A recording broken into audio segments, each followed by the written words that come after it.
Good morning, St. Francis. Good morning, people of God. It is Thursday, the 16th day of November, 2023, Thursday of the 32nd week of the year, the 32nd week in Ordinary Time. Back again in Raleigh after my time in D.C. with our first-year friars, our postulants, at the Crepe Myrtle Circle here in front of Juniper Hall, and then Jacoba Art Cafeteria right over here.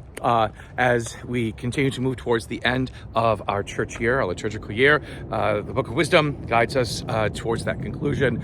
Today is a description of who and what wisdom is. Again, the refulgence of God's goodness, the refulgence of God's grace, of God's glory, of God's love. Again, that God is a God who works through wisdom, that God is a wise God. God is a jealous God. God will say that. But God is not capricious. God is not basically choosing one thing over another. God is not foolish. God is not selfish or grasping or covetous or whatever.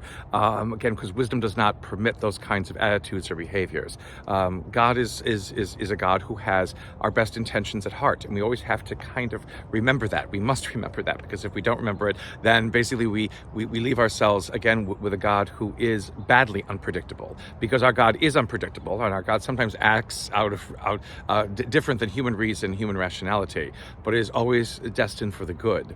Because that is what wisdom does. It destines us to those things that are good. And as the description of wisdom continues in this passage from the Book of Wisdom, it's not possible for wisdom to do evil, because it is oriented towards the good. Knowledge is what kind of perhaps allows us to move towards the towards those things that may not be always good for us. And again, it is always interesting, all the problems with that tree and that snake and that piece of fruit and at the beginning of time in a garden called Eden. What is promised to the man and the woman who eat of the fruit is knowledge, not wisdom. And that's an interesting always contradiction. I mean, it's an interesting contrast that we never ever really think much about.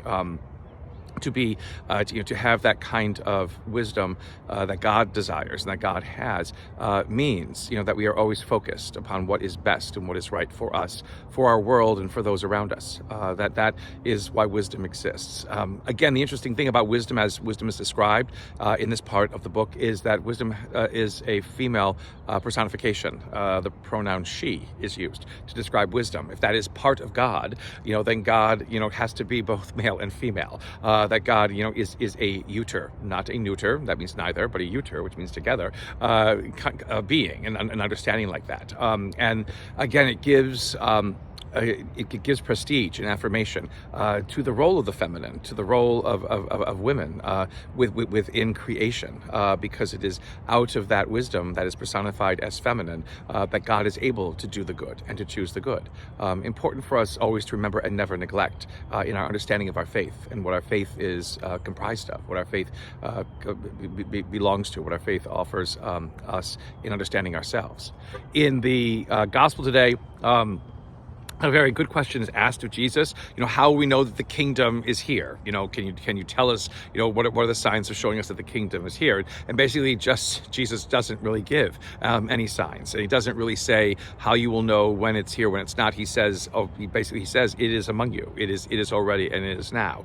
And then Jesus goes on to caution against those who are going to run amok and get into hysterics about saying, there's the kingdom, there's the Messiah, there's the one to listen to, there's the place to go, there's all of this. And Jesus says to be discerning. Jesus says not to follow everything, that people will hold up and say that this is the way it's going to be, that this is how it's either going to begin or end or whatever it is.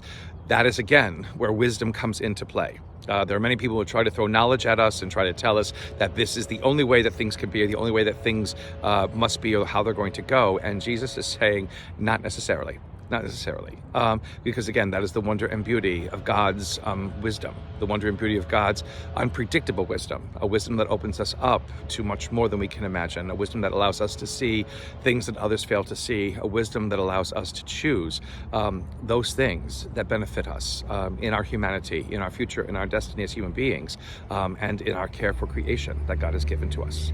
A blessed day, St. Francis and people of God. May the Lord give you his peace.